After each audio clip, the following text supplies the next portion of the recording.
Welcome back everyone. Practice set number ये 55 है। Practice करेंगे इसमें हम जीएस के प्रश्नों पर, ज्योग्राफी और साइंस के प्रश्नों पर। ठीक है, 20 प्रश्न होंगे इसमें। इस टेस्ट सीरीज की प्लेलिस्ट बना रखी है, वहाँ पर आप टेस्ट नंबर 1 से लेकर 55 तक पहुँच सकते हैं। डिस्क्रिप्शन बॉक्स में लिंक है उसका। चलिए स्टार्ट करते हैं। पहला प्रश्न दो स्टेटमेंट वाला है। निम्नलिखित कथनों पर विचार करेंगे। धूपगढ़ जो है राजस्थान की अरावली पर्वतमाला का सबसे ऊंचा स्थान है। यह चोटी महादेव पहाड़ियों में स्थित है। देखिए, अरावली पर्वतमाला का सबसे ऊंचा जो स्थान है वो गुरु शिखर है।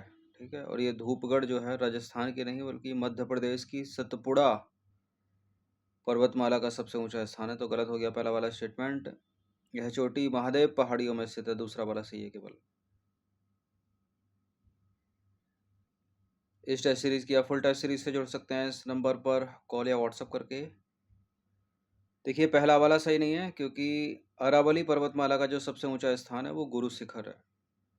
राजस्थान के सिरोही जिले में स्थित है, जिसकी ऊंचाई है 1722 मीटर। गुरु शिखर माउंट आबू के पास है। अरावली पर्वतमाला की सबसे ऊंची चोटी जो धूपगढ़ है वो महादेव पहाड़ियों में स्थित मध्य प्रदेश की सतपुड़ा पर्वतमाला का सबसे ऊंचा स्थान है। पहाड़ी का जो शिखर है सूर्यास्त देखने के लिए एक लोकप्रिय क्षेत्र है। पंचमढ़ी हिल स्टेशन जो है इसके शिखर के निकट ही स्थित है।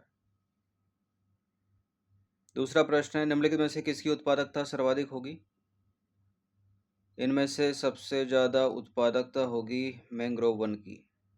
ठीक है, सी है इसका आंसर, प्रोडक्टिविटी। तो उत्पादकता यानी प्रोडक्टिविटी का अगर घटता हुआ क्रम देखें यहाँ पर हम, तो सर्वाधिक मैंग्रोव वन, उसके बाद घास के मैदान, उसके बाद झील, फिर महासागर। ठीक है, एक प्रश्न पूछा था सबसे ज़्यादा स्थिर पारिस्थितिक तंत्र कौन सा है, तो वो ओशियन ही है, महासागर। निम्नलिखित पर विचार करेंगे। नागालैंड, असम, मिजोरम, सिक्किम, उपरोक्त में से किन राज्यों से होकर बराक नदी प्रवाहित होती है? बराक नदी प्रवाहित होती है असम से, मिजोरम से, सिक्किम नहीं है इसमें, नागालैंड भी है। 1 2 3 डी है इसका आंसर। देखिए, बराक नदी यानी बराक रिवर भारत के मणिपुर, नागालैंड, मिजोरम व असम राज्यों और पड़ोसी देश भारत का जो है बांग्लादेश से बहने वाली 900 किलोमीटर लंबी नदी है। अब 900 किलोमीटर इसकी जो लंबाई है, इसमें से 524 किलोमीटर ये भारत में बहती है, 31 किलोमीटर भारत बांग्लादेश सीमा पर बहती है और शेष 345 किलोमीटर बांग्लादेश में प्रवाहित होती है। ये 4 प्रश्न थे ज्योग्राफी के। अब आएगा साइंस। निद्रा रोग यानी स्लीपिंग सिकनेस नामक बीमारी होती है किससे? विटामिन ए की कमी से तो नाइट ब्लाइंडनेस होता है। शरीर में जीवाणुओं के प्रवेश कर जाने से बहुत सारी बीमारियां हो जाती हैं। पेट में प्रवेश कर गए तो डायरिया हो जाएगा। फंगस से नहीं होता है, ट्रिप्नोसोमा नामक एक कोशिकीय जीव से। टाइफाइड होता है, ठीक है, बैक्टीरिया से। देखिए, निद्रा रोग जो है ट्रिप्नोसोमा नामक एक कोशिकीय प्रोटोजोआ जीव द्वारा होता है। इस जीव का वाहक व द्वितीय पोषक होती है सीसी मक्खी। ठीक है, निद्रा रोग का रोगी दिन में भी नींद से बोझिल मालूम पड़ता है। पांचवा प्रश्न है, निम्नलिखित कथनों पर विचार करेंगे। प्लेग रोग जीवाणु के कारण फैलता है, मलेरिया रोग कवक के कारण फैलता है। मलेरिया तो प्लाज्मोडियम से होता है, प्लेग ठीक है। देखिए, प्लेग एक संक्रामक रोग है जिसका कारण है पास्चुरेला पोस्टिस या फिर यर्सीनिया पेस्टिस नामक जीवाणु।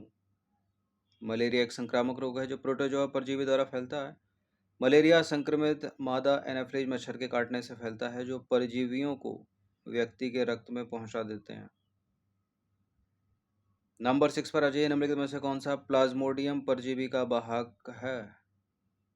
प्लाज्मोडियम परजीवी का वाहक मक्खी, जू, मच्छर, ये सारे मच्छर है। ठीक है, डी है इसका, सी है, ए है इसका आंसर। देखिए, मलेरिया प्लाज्मोडियम नामक एक कोशिकीय प्रोटोजोआ जंतु के कारण होता है तथा इसकी जो वाहक है वो मादा एनाफिलीज मच्छर होती है। इससे प्रवाहित होने वाला जो अंग है वो स्प्लीन है यानी प्लीहा, जिसमें संक्रमण से उसका आकार बढ़ जाता है। उस वैज्ञानिक का नाम बता दीजिए जिसने यह खोज की थी कि मलेरिया प्लाज्मोडियम नामक परजीवी से होता है। ग्रेगर जॉन मेंडल नहीं है उसका नाम, हेकल नहीं है वो, चार्ल्स डार्विन भी नहीं है। उनका नाम है sir Ronald Ross. Option number C है इसका आंसर। सर रोनाल्ड रॉस ने यह पता लगाया कि मलेरिया रोग प्लाज्मोडियम नामक एक कोशिकीय प्रोटोजोआ द्वारा होता है तथा प्लाज्मोडियम के वाहक का कार्य मादा एनाफिलीज मच्छर करती है, जिसके लिए उन्हें 1902 में नोबेल पुरस्कार दिया गया था। 8वां प्रश्न है, भारत में मलेरिया के लगभग 65% रोगियों के लिए निम्नलिखित में से कौन सा परजीवी उत्तरदायी है? देखिए, भारत में 65% रोगियों के लिए जो उत्तरदायी है वो तो प्लाज्मोडियम वाइवैक्स है, यानी पी वाइवैक्स। और मलेरिया के लिए जो सबसे खतरनाक है वो फैल्सीपेरम है। तो दिए गए चारों विकल्पों में 4 प्लाज्मोडियम प्रजातियां हैं जो मलेरिया की वाहक हैं। भारत में मलेरिया के 65% मामलों के लिए प्लाज्मोडियम वाइवैक्स परजीवी उत्तरदायी है। निम्नलिखित में से कौन सा आनुवांशिक रोग नहीं है, यानी जेनेटिक डिसीज? वर्णांधता यानी कलर ब्लाइंडनेस, हीमोफीलिया, रंजकहीनता यानी एल्बिनिज्म, रतौंधी यानी नाइट ब्लाइंडनेस। देखिए, वर्णांधता, हीमोफीलिया, रंजकहीनता, ये तीनों के तीनों जेनेटिक डिसीज हैं, आनुवंशिक रोग है, लेकिन नाइट ब्लाइंडनेस या रतौंधी नहीं है। ये विटामिन ए की कमी से होने वाली बीमारी है। रंजकहीनता की बात करें पहले, एक आनुवंशिक रोग है जिसमें त्वचा, बालों तथा आंखों में मेलानिन नामक रंजक आंशिक या पूर्ण रूप से अनुपस्थित होता है। हीमोफीलिया भी एक आनुवंशिक लिंग सहलग्न रोग है। वर्णांधता एक एक्स लिंग सहलग्न वंशागति रोग है, जबकि रतौंधी आनुवंशिक रोग नहीं है, यह विटामिन की कमी से होने वाला रोग है। हीमोफीलिया एक आनुवंशिक रोग है जिसका वहन पुरुष करते हैं या स्त्रियां करती हैं? हीमोफीलिया एक आनुवंशिक रोग है जिसका वहन करती हैं स्त्रियां। ठीक है, और यह प्रकट होता है मेल्स में, यानी पुरुषों में। तो इसका आंसर हो जाएगा ऑप्शन नंबर बी। वहन स्त्रियां करती हैं, पुरुषों में प्रकट होता है। देखिए, हीमोफीलिया एक आनुवंशिक लिंग सहलग्न रोग है जिसमें रोगियों में चोट लगने पर बहुत समय तक रुधिर में कुछ प्रोटीन्स की कमी के कारण थक्का नहीं जमता और रुधिर निरंतर बहता रहता है, जिससे रक्त का स्कंदन यानी ब्लड जो कोआगुलेशन होता है या क्लॉटिंग होती है वो नहीं होती। और इस रोग का वहन स्त्रियां करती हैं, जो कि प्रायः पुरुषों में प्रकट होता है। इसे रक्त श्रावण रोग यानी ब्लीडर्स डिसीज भी कहते हैं।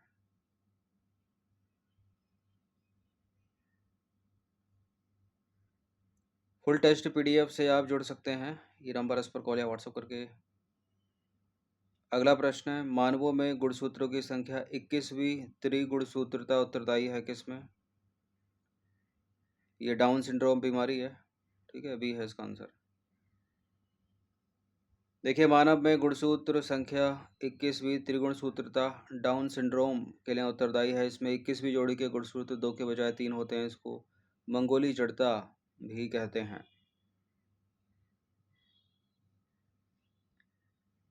12वां प्रश्न, सिलिकोसिस एक बीमारी है,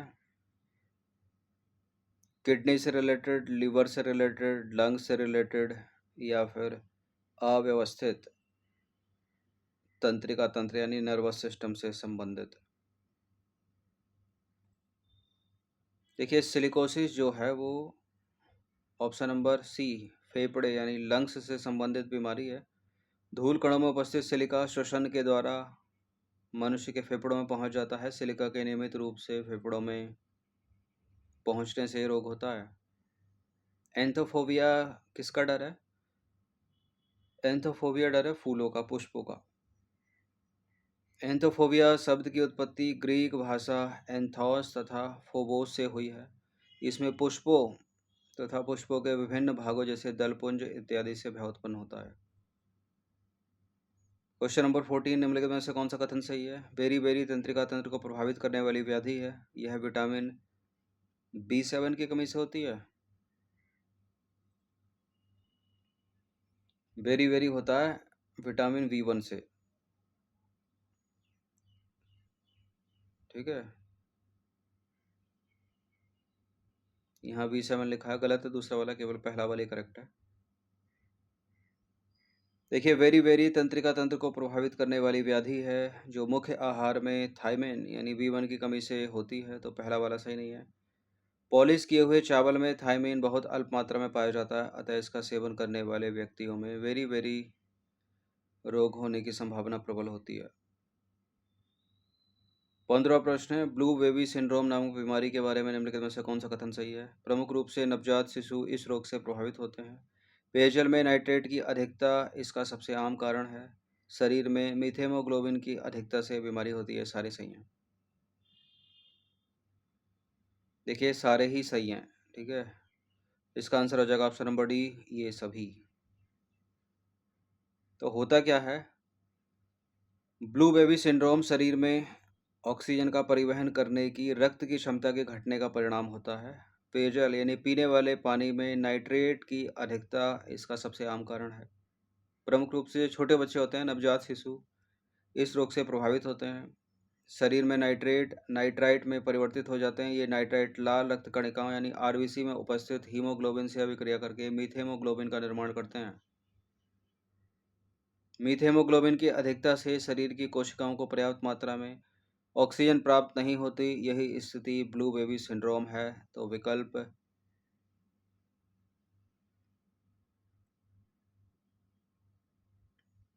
ठीक है, डी सही हो जाएगा। नंबर 6 पर आ जाइए, निम्नलिखित में से किस युग्म में सही सुमेल नहीं है?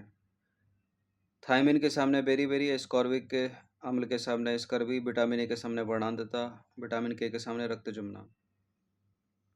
देखिए थायमिन बेरी बेरी सही है, एस्कॉर्बिक एसिड स्कर्वी सही है, विटामिन के रक्त जमना सही है। विटामिन ए की कमी से वर्णांधता नहीं, ये तो अनुवांशिक रोग है ना, ये कैसे हो जाएगा? ये होगा विटामिन ए की कमी से होगा रतौंधी यानी नाइट ब्लाइंडनेस। देखिए वर्णांधता यानी जो कलर ब्लाइंडनेस है एक लिंग सहलग्न वंशागति रोग है, यानी सेक्स लिंक्ड इनहेरिटेंस डिसीज है। इसे लाल हरांधापन या डेल्टनिज्म कहते हैं। विटामिन ए की कमी से होती है रतौंधी यानी नाइट ब्लाइंडनेस। थैलेसीमिया एक आनुवंशिक रोग है जिससे प्रभावित होता है रक्त, ठीक है, ए है इसका आंसर। थैलेसीमिया आनुवंशिक विकारों का एक समूह है जिससे रोगी के शरीर में हीमोग्लोबिन के संश्लेषण की क्षमता नहीं होती, ठीक है। यह रोग दो प्रकार का होता है, अल्फा थैलेसीमिया और बीटा थैलेसीमिया। इस रोग में रोगी के शरीर में लाल रक्त कोशिकाओं यानी आरबीसी का अत्यधिक मात्रा में क्षय होने लगता है, जिससे अरक्तता यानी एनीमिया उत्पन्न हो जाती है। शरीर के जोड़ों में गठिया रोग जो होता है वो निम्नलिखित में से किसके जवाब से होता है? यूरिया, यूरिक अम्ल, एल्बुमिन या कोलेस्ट्रॉल। शरीर के जोड़ों में गठिया रोग होता है यूरिक अम्ल के जवाब से, भी है इसका आंसर। देखिए गठिया रोग शरीर के जोड़ों में यूरिक अम्ल के जमाव से होता है। जब कभी गुर्दे से मूत्र यानी यूरिन कम अथवा यूरिन अधिक बनने से सामान्य स्तर भंग होता है तो यूरिक अम्ल का स्तर बढ़ जाता है और यूरिक अम्ल के क्रिस्टल भिन्न भिन्न जोड़ों में जमा हो जाते हैं। फाइलेरिया एक बीमारी है जो किसके कारण होती है?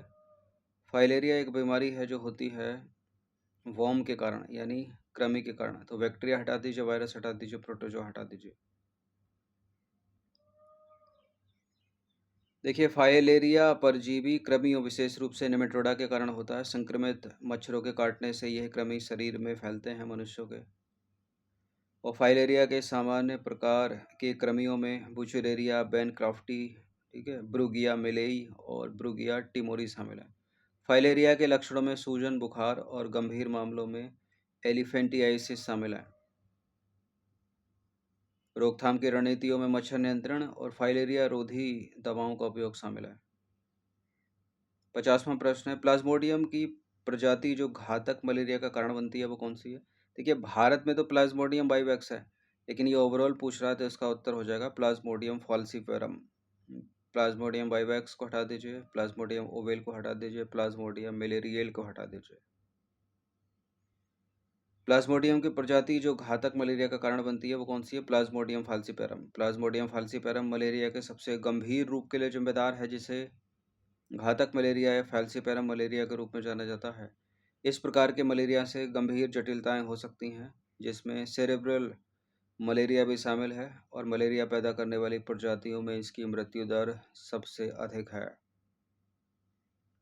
अन्य विकल्प जो हैं, अन्य प्रजातियां: Plasmodium vivax, Plasmodium oval, Plasmodium malarial.